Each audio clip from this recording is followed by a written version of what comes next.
Salam dan bahagia, perkenalkan kami dari kelompok 2.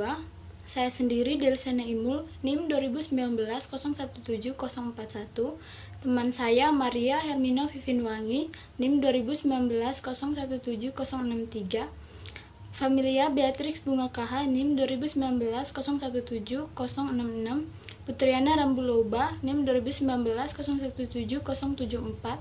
Dan Lia Handayani, NIM 2019-017073. Di sini kami akan memaparkan materi kami yang berjudul Sampling Audit dalam Pengujian Substantif. Yang pertama, sifat dan tujuan.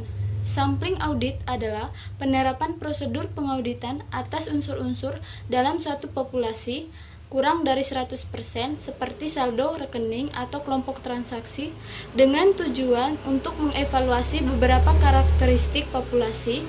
Rencana sampling dalam pengujian substantif dirancang untuk yang pertama, memperoleh bukti bahwa suatu saldo rekening tidak salah saji secara material, misalnya nilai buku piutang dagang, atau membuat suatu estimasi independen mengenai jumlah tertentu, misalkan nilai persediaan yang tidak dicatat pada nilai bukunya. Yang berikut, ketidakpastian risiko sampling dan risiko audit. Sampling audit dalam pengujian substantif dipengaruhi baik oleh risiko sampling maupun risiko non-sampling. Risiko sampling yang berkaitan dengan pengujian substantif adalah yang pertama risiko kesalahan menerima atau biasa disebut risiko beta, yaitu risiko bahwa sampel yang mendukung kesimpulan bahwa saldo akun tidak berisi salah saji material, padahal kenyataannya saldo tersebut salah saji secara material, berkaitan dengan efektivitas audit. Yang kedua, risiko kesalahan menolak atau biasa disebut risiko alfa, yaitu risiko bahwa sampel yang mendukung kesimpulan bahwa saldo akun berisi salah saji secara material, pada kenyataannya saldo akun tidak berisi salah saji secara material. Yang berikut adalah pendekatan sampling statistik. Ada dua pendekatan sampling statistik, yaitu bisa digunakan oleh auditor dalam pengujian substantif, yaitu yang pertama sampling PPS dan yang kedua sampling variabel klasik. Perbedaan kedua pendekatan tersebut ialah bahwa sampling PPS didasarkan pada teori sampling atribut, sedangkan sampling variabel klasik didasarkan pada teori distribusi normal. Yang berikut adalah sampling PPS atau probability proportional to size. Sampling PPS adalah suatu pendekatan yang menggunakan teori sampling atribut untuk menyatakan kesimpulan dalam jumlah nominal, bukan sebagai tingkat penyimpangan. Jenis sampling ini bisa digunakan dalam pengujian substantif atas transaksi dan saldo-saldo. Model ini terutama diterapkan dalam pengujian transaksi dan saldo untuk lebih saji dan bermanfaat dalam pengujian. Pertama, piutang pada saat kredit yang tidak dapat diaplikasikan dalam akun pelanggan tidak signifikan. Yang kedua, sekuritas investasi. Yang ketiga, pengujian harga persediaan jika terdapat sedikit perbedaan yang diantisipasi. Yang keempat, tambahan aktiva tetap. Tujuan utama sampling adalah untuk melakukan estimasi secara independen atas kelompok transaksi atau saldo. Berikutnya rencana sampling. Tahap-tahap dalam rencana sampling. Yang pertama, menetapkan tujuan rencana. Tujuan sampling PPS yang paling umum adalah untuk mendapatkan bukti bahwa saldo akun yang dicatat tidak salah saji secara material. Yang kedua, menetapkan populasi dan unit sampling. Populasi terdiri dari kelompok transaksi atau saldo akun yang diuji. Unit sampling dalam sampling PPS adalah rupiah itu sendiri, dan populasinya adalah jumlah rupiah yang sama dengan jumlah total rupiah pada populasi tersebut. Meskipun setiap rupiah tersebut merupakan dasar pemilihan sampel, namun yang diuji auditor adalah akun, transaksi, dokumen, atau item-item sejenis yang berkaitan dengan rupiah yang dipilih. Yang ketiga, menentukan ukuran sampel. Rumus untuk menentukan ukuran sampel dalam sampling PPS adalah N sama dengan BV dikali RF bagi TM kurang AM dikali EF, di mana BF nilai buku populasi yang diuji, RF faktor reliabilitas untuk risiko kesalahan penerimaan, TM salah saji yang dapat ditoleransi, AM salah saji yang dapat diantisipasi, EF faktor ekspansi untuk salah saji yang diantisipasi. Yang keempat, menentukan metode pemilihan sampel. Metode ini memisahkan total populasi dalam rupiah ke interval yang sebanding dengan rupiah. Rumusnya SI sama dengan BV bagi N. Yang kelima, melaksanakan rencana sampling. Dalam fase perencanaan, auditor memakai prosedur auditing yang sesuai untuk menentukan nilai audit setiap unit logis yang ada dalam sampel. Ketika terjadi perbedaan, auditor mencatat nilai buku dan nilai auditnya dalam kertas kerja. Informasi ini kemudian digunakan untuk memproyeksikan salah saji total dalam populasi.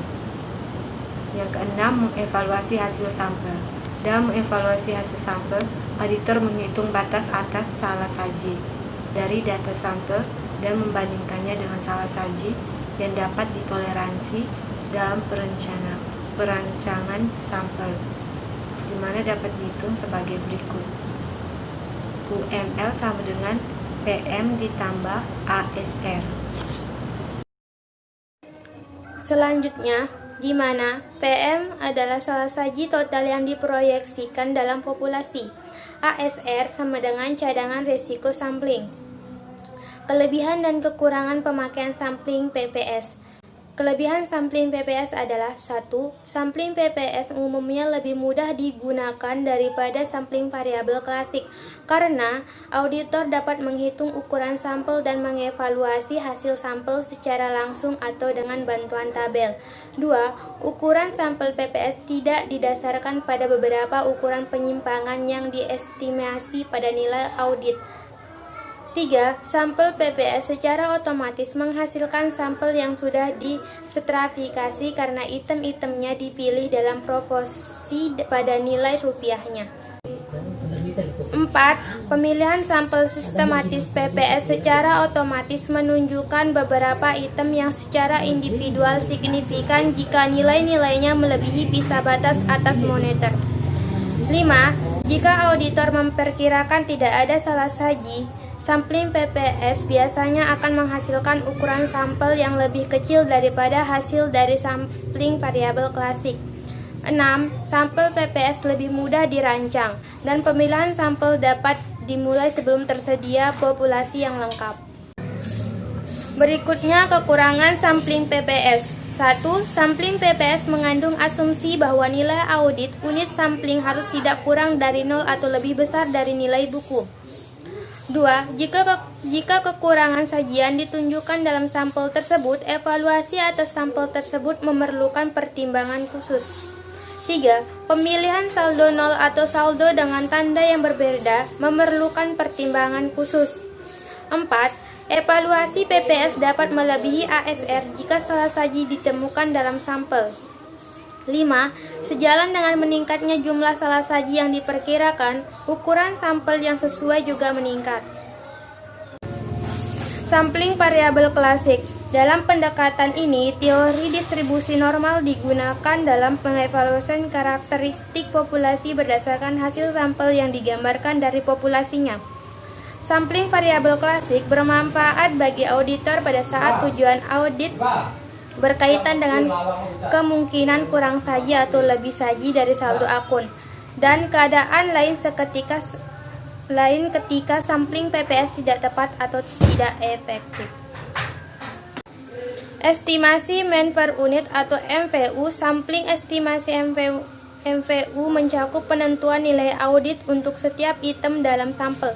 Rata-rata nilai audit ini kemudian dihitung dan dikalikan dengan jumlah unit dalam populasi yang ditentukan pada estimasi nilai populasi. Cadangan risiko sampling yang berkaitan dengan estimasi ini juga dihitung untuk digunakan dalam mengevaluasi hasil-hasil sampel tersebut. Estimasi devariansi. Dalam sampling estimasi devariansi, perbedaan dihitung untuk setiap item sampel dari nilai audit. Item tersebut dikurangi nilai bukunya. Selanjutnya, rata-rata perbedaan ini kemudian dikalikan untuk memperoleh estimasi nilai total populasi dan variabilitas perbedaan yang digunakan untuk menentukan cadangan risiko sampling yang dicapai. Kemudian ada 3 kondisi yang diperlukan dalam penggunaan estimasi diferensiasi. Yang pertama, nilai buku setiap item populasi harus diketahui. Yang kedua, total nilai buku populasi harus diketahui dan sesuai dengan jumlah nilai item secara individual. Dan yang ketiga, terdapat perbedaan yang besar antara nilai audit dan nilai buku yang diperkirakan. Yang berikut, estimasi rasio. Dalam sampling estimasi, pertama, audit menentukan nilai audit untuk setiap item dalam sampel. Berikutnya, rasio dihitung dengan membagi jumlah nilai audit dengan jumlah nilai buku item sampel tersebut. Rasio ini dikalikan dengan total nilai buku untuk mendapatkan estimasi nilai populasi total. Cadangan risiko sampling kemudian dihitung berdasarkan variabilitas rasio nilai audit dan nilai buku item sampel secara individual.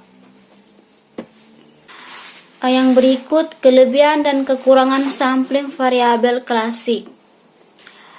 Kelebihan utama sampel variabel klasik yang pertama, sampel-sampelnya lebih mudah untuk diperluas daripada sampel PPS jika diperlukan.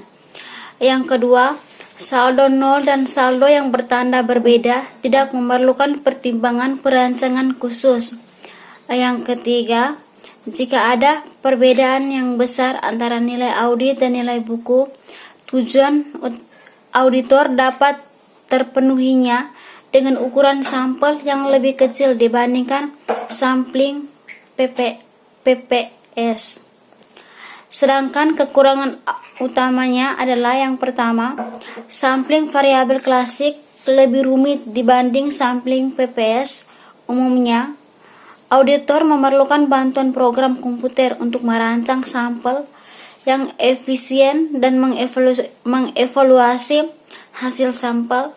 Dan yang kedua, untuk menentukan ukuran sampel, auditor harus mempunyai estimasi penyimpangan standar karakteristik yang dikehendaki dalam populasi. Baik, selanjutnya, sampling non-statistik dalam pengujian substantif. Yang pertama, menentukan ukuran sampel. Pertimbangan yang dilakukan untuk memperoleh sampel-sampel yang efisien dan efektif. Hal ini dihasilkan dalam sampel statistik yang secara eksplisit menspesifikasi faktor-faktor penting dan menghubungkan ke modal matematika. Pertimbangan faktor-faktor yang sama dalam sampel-sampel non-statistik dapat membantu menghasilkan sampel yang lebih efisien dan efektif sekalipun faktor-faktor ini tidak secara eksplisit dikuantifikasikan. Baik, berikutnya mengevaluasi hasil-hasil sampel. Dalam sampling non-statistik seperti halnya sampling statistik, auditor harus yang pertama memproyeksikan salah saji yang ditemukan dalam sampel pada populasinya. Yang kedua, mempertimbangkan risiko sampling ketika mengevaluasi hasil sampel. Ada 2 metode yang dipakai dalam memproyeksikan salah saji dalam sampling non-statistik. Yang pertama, metode rasio, di mana auditor mengestimasi nilai audit populasi berdasarkan rasio nilai audit sampel dibagi dalam nilai buku sampel-sampel tersebut. Yang kedua, metode diferensiasi, di mana auditor mengestimasi nilai audit populasi dengan menambah proyeksi diferensiasi antara nilai audit dan nilai buku dari populasi.